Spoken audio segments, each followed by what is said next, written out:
అదేవిధంగా మొన్న ఈ మధ్య జనసేనది మంది కూడా కలయిక కూడా చేశాం.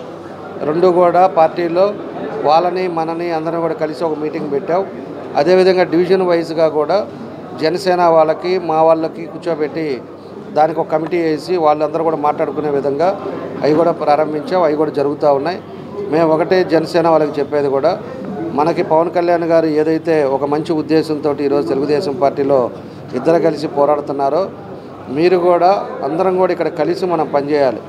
ప్రతి ఒక్కరం కూడా ఈరోజు ఈ సైకో ప్రభుత్వాన్ని ఇంటికి పంపాలంటే ప్రతి ఒక్కరు కూడా ఒక సిపాయిలాగా పనిచేయాల్సిన అవసరాలు ఉన్నాయి. లేకపోతే చాలా ఇబ్బందులు పడే పరిస్థితులు వస్తాయి.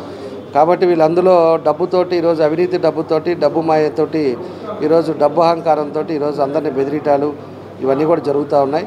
కాబట్టి ఇవన్నీ కూడా మనం ఆలోచించుకొని అందరూ కూడా జనసేన వాళ్ళు కూడా తెలుగుదేశం అనేది కాకుండా అందరూ కూడా కుటుంబ సభ్యుల మాదిరి మనం ఏదైతే వైఎస్ఆర్ పార్టీ మీద మనం అందరం కలిసి పోరాడాలని చెప్పి కూడా ఈ సందర్భంగా తెలియజేస్తున్నాం.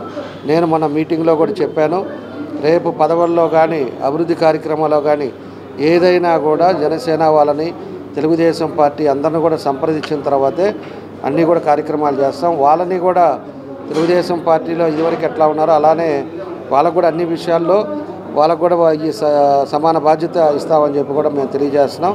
కాబట్టి అపోహాలు మాత్రం పోగాకండి. ఎవడో కావాలని చెప్పేసి కొత్తవి క్రియేట్ చేస్తారు. ఎందుకంటే ఇప్పుడు ముస్లిమ్స్ దాంట్లో కొంతమంది ఎదవలు తయారయ్యారు.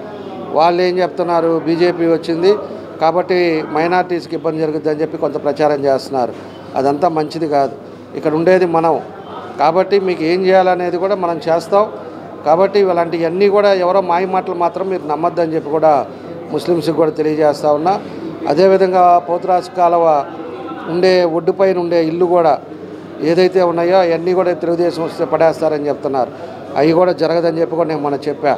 మళ్ళా కూడా చెప్తున్నాను, ఒక్క ఇల్లు కాదు ఒక బాత్రూమ్ కూడా ఎక్కడా కూడా పోదు. వాళ్ళందరినీ కూడా ఆదుకునే పరిస్థితి తెలుగుదేశం పార్టీ తీసుకుంటుంది. ఖచ్చితంగా పోతురాజు కాలువ రేపు డెవలప్మెంట్ చేసేటప్పుడు మీకు ఏ ఇబ్బంది రాకుండా చేస్తామని చెప్పి కూడా మేము ఈ సందర్భంగా మేము తెలియజేస్తూ ఉన్నాం.